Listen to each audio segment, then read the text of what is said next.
உங்க குழந்தைக்கு சாப்பாடு போடுறீங்களா இல்லையா? நீ டிவி வந்த மாதிரி இருக்க. இப்படியெல்லாம் சுத்தி இருக்கிறவங்க உங்களை கேட்டுக்கிட்டே இருக்காங்களா? அப்ப ஃபர்ஸ்ட் நீங்க தெரிஞ்சுக்க வேண்டிய ஒரு விஷயம், உங்களுடைய பிஎம்ஐ வெயிட். உங்க ஹைட்டுக்கு ஏத்த வெயிட் கரெக்டா இருக்குதான்னு தெரிஞ்சுக்கோங்க. அது கரெக்டா இருந்தா கவலையே படாதீங்க.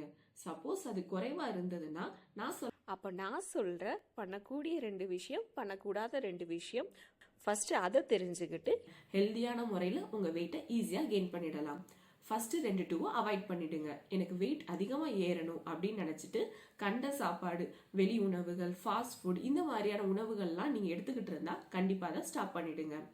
அடுத்தது, பகல் நேரத்தில் தூங்கினா நல்லா வெயிட் போடுன்னு சொல்லிட்டு பகல் நேரங்களில் தூங்குறவங்களா இருந்தால் கண்டிப்பாக அதையும் அவாய்ட் பண்ணிடுங்க. அடுத்த 2 டூவை இன்க்ளூட் பண்ணிக்கோங்க. ஒரு கைப்பிடி அளவுக்கு நிலக்கடலை, 1 டம்ளர் பால், 1 பனானா, இது 3ஐயுமே டெய்லி நீங்க எடுத்துக்கணும். அடுத்தது அஸ்வகந்தா லேகியம் இல்லைன்னா வெண்பூஷணி லேகியம், இது 2ல ஏதாவது ஒன்று டெய்லி நைட்டு தூங்க போறதுக்கு முன்னாடி ஒரு ஸ்பூன் நீங்க சாப்பிட்டு படுத்தா போதும். ஹெல்தியான முறையில் உங்க வெயிட்டை செலவு கம்மியா நீங்க இன்க்ரீஸ் பண்ணிடலாம்.